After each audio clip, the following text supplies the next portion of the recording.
স্পষ্টভাবে জানি রাজ্য সরকার যে সমস্ত চাকরিগুলির জন্য পরীক্ষা নিয়েছে, যার ফল প্রকাশিত হয়েছে এবং যার যেখানে যেখানে ভাইভা পার্সোনালিটি টেস্ট অবধি হয়ে গেছে, প্রত্যেকটা নিয়োগ খুব শিগগিরই শুরু হচ্ছে। অফার বিলি শুরু হবে খুব শিগগির। সেখানে ইঞ্জিনিয়ারিং সার্ভিস বলুন, টিসিএস টিপিএস বলুন, স্টেনোগ্রাফার বলুন, সিডিপিও বলুন, আইসিডিএস বলুন, সমস্ত ক্ষেত্রে নিয়োগের সমস্ত স্ক্রুটিনি সমস্ত কিছু সম্পন্ন হয়ে গেছে।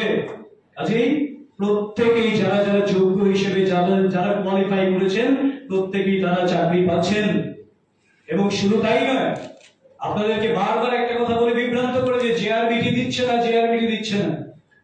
আমরা তো জানি জেআরবিটির ব্যাপারেও ফাইনাল স্ক্রুটিনি হচ্ছে।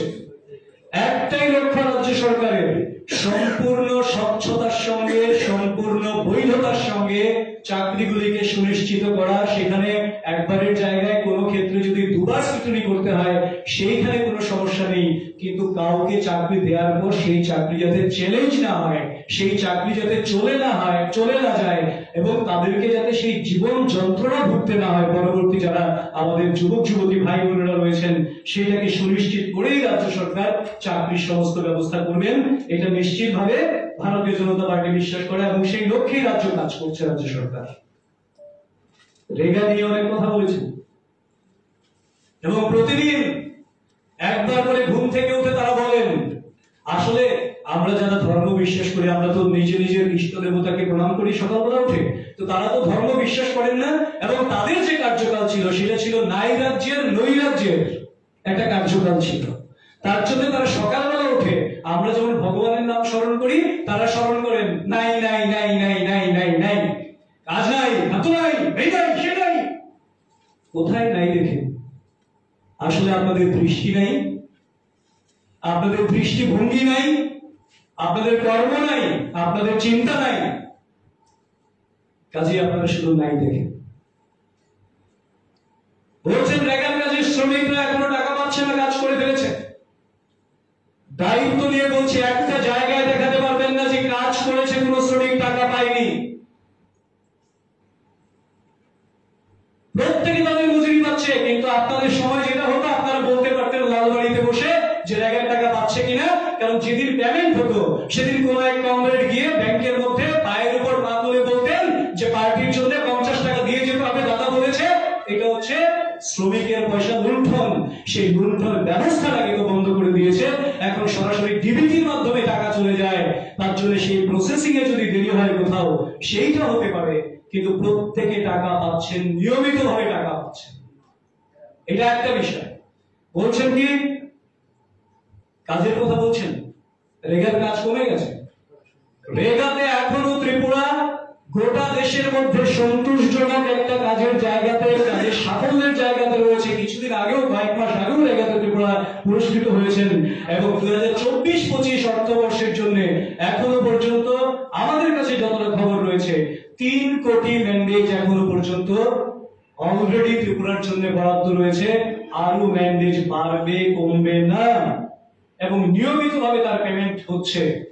কাজে এই কথাগুলি বলে মানুষকে বিভ্রান্ত করে যে রেগার কাজ নেই, আর রেগার বিষয়ে আপনাদের সম্পর্কে আর কি বলবো, কারণ রেগাতে আপনারা ত্রিপুরা রাজ্যের যত আয়তন তার চেয়ে বেশি পুকুর নাকি খনন করেছেন। আমরা কি কোথায় আছি আমরা নিজেরাও জানি না, জলে আছি না কোথায় আছি। আপনাদের ডাটা লিস্ট ছিল সেই রকম। পুকুর চুরি করেননি, গোটা রাজ্যটাকে চুরি করেছেন রেগার নামে, আর এখন বলছেন রেগার কাজ নেই, রেগার পেমেন্ট হয় না। সম্পূর্ণ মিথ্যার দেশাধীন এবং তার পেছনে একটা তীব্র চক্রান্ত রয়েছে, ষড়যন্ত্র রয়েছে। আরেকটা বিষয় আপনাদের অবগতির জন্য বলি, ওনারা দৃষ্টি আকর্ষণ করেছেন পঞ্চায়েত নির্বাচন নিয়ে, অনেক কথা বলেছেন, আশঙ্কা প্রকাশ করেছেন। আশঙ্কা প্রকাশ করাটা একেবারেই সাধারণ ব্যাপার, কারণ এটা যে কোনো শিশু বুঝবে। আসলে এগুলি চাইল্ডিশ গেম, চাইল্ডিশ কমেন্টস, শিশু সুলভ কথাবার্তা। যেখানে রাজ্যের সম্প্রতি লোকসভা নির্বাচনে 3358টা বুথের মধ্যে কংগ্রেস সিপিএম জোট করে এই জোট মাত্র 88টা বুথে লিড নিতে পেরেছে, বাকি সমস্ত বুথে ভারতীয় জনতা পার্টিকে প্রাণ ভরে রাজ্যের মানুষ আশীর্বাদ করেছেন। কাজে ওনারা বুঝতে পারছেন যে রাজ্যের মানুষ এদেরকে পাত্তারি গুটিয়ে চলে যাওয়ার নির্দেশ দিয়ে দিয়েছেন এবার ভোটে। তার জন্য এবারের পঞ্চায়েত নির্বাচনে আমরা আগেই ঘোষণা করেছি, কিছুদিন আগেই ঘোষণা করেছি আমাদের লক্ষ্য এবার প্রত্যেকটা বুথে জয়লাভ করা।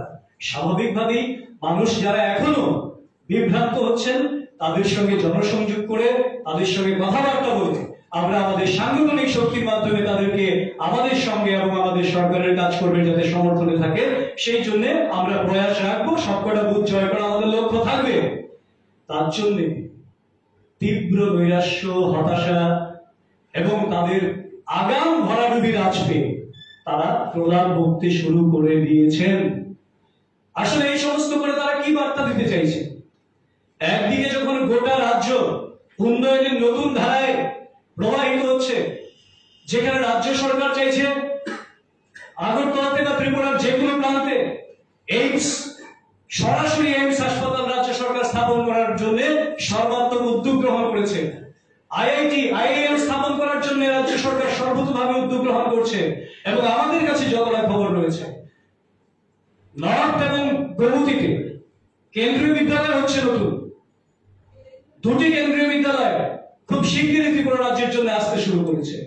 একদিকে যেমন শিক্ষার ক্ষেত্রে, একদিকে যেমন এইমস এর মতন হাসপাতালে আমাদের স্বাস্থ্য পরিষেবার ক্ষেত্রে, কিংবা কানেক্টিভিটির ক্ষেত্রে আমরা যেমন চিটাগাং বন্দর ব্যবহারের জন্য, চট্টগ্রামের সঙ্গে এয়ার কানেক্টিভিটির জন্য, বিকল্প রেলওয়ে ট্র্যাকের জন্য, ডাবল লেন রেলওয়ে ট্র্যাকের জন্য রাজ্য সরকার যখন সর্বতভাবে চেষ্টা করছে রাজ্যটাকে উন্নয়নের শিখরে নিয়ে যাওয়ার জন্য এবং 6th শিডিউল অনুযায়ী এডিসি এরিয়ার জন্য স্পেশাল গ্রান্টের জন্য সর্বতভাবে চেষ্টা করছেন রাজ্য সরকার, সেই জায়গায় রাজ্য যখন উন্নয়নের নতুন ধারায় প্রবাহিত হচ্ছে, শিক্ষা, স্বাস্থ্য, পরিকাঠামো, যোগাযোগ, সর্বক্ষেত্রে, সেই জায়গায় মানুষকে বিভ্রান্ত করে, উন্নয়নকে স্তব্ধ করে, রাজ্যবাসীকে অপমান করে রাজ্যের উন্নয়নের গতির বিপথে পরিচালিত করার জন্য একটা নতুন ষড়যন্ত্র তৈরি হয়েছে। এই ষড়যন্ত্রকে আমরা তীব্রভাবে প্রত্যাখ্যান করার জন্য গণতন্ত্র প্রিয় এবং শান্তিপ্রিয় মানুষ, উন্নয়নকামী মানুষের কাছে, শুভবুদ্ধি সম্পন্ন মানুষের কাছে আবেদন রাখছি এবং এর তীব্র প্রতিবাদ এবং ধিক্কার জানাই। যে আগামী 6 দিন বা 7 দিন তারা যে কর্মসূচির কথা বলছেন, এটা মানুষ গণবর্জিত করবেন, এই আহ্বান এবং এই আবেদন মানুষের কাছে আপনাদের মাধ্যমে রাখছি।